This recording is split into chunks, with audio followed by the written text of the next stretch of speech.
Design by limitations. If I can recognize one thing, it's that our lives are bound by limitations. In every direction you turn, they restrict and confine us. Physics, biology, and even our own abilities and interests hold us within a bounded reality.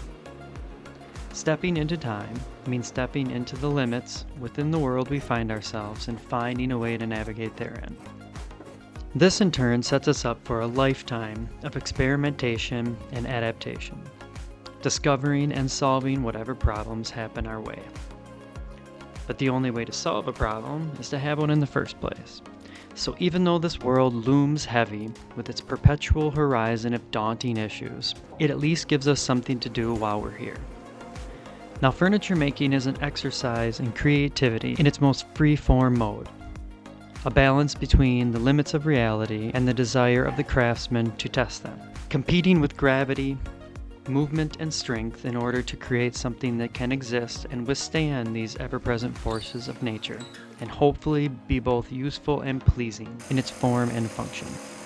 Now, in order to accomplish this, one must understand the limits of the material itself and how it exists, and the changes throughout the seasons and time. You can't push the boundaries until you know where they are apt to break. And of course, you can't know where they are apt to break until you break them. So basically in design, you don't really have much to lose, except perhaps for $1 or $2, and more than likely your own deluded self-image of mastery. For instance, you can hear all day long that wood moves, but until you build something in a way that forgets to account for this, or push it a bit too far and something fails, you won't really know exactly what that means. So either your idea worked and you can add it to the tool bag, or it didn't and you can add that as well. Knowing what not to do is more valuable anyhow. Solutions won't necessarily repeat, but failures almost always do. So here's a challenge to those who build, especially those just starting out.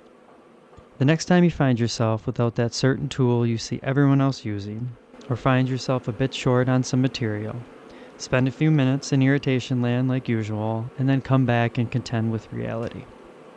Finding a solution with what you have. You'll probably surprise yourself.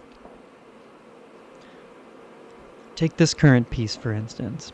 I, personally, don't have access to an industrial planer or sander big enough to send the maple slab through, so I only flatten the top with planes and a belt sander. Now, is the top perfectly flat? Nope.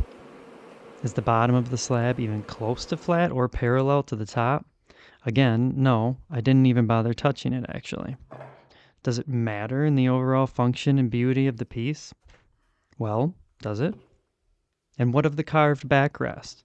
Does it look like it adds to the contrast and comfort of the piece? I believe it does, and this idea most likely never would have popped into my mind had I not had to figure out a way to make them sans a bandsaw. So again, I must reiterate that it seems reasonable to me that limitations are just as necessary and useful as any other tool, perhaps even more. I mean, if the man upstairs found it necessary to build them directly into creation itself, then who am I to throw a wrench?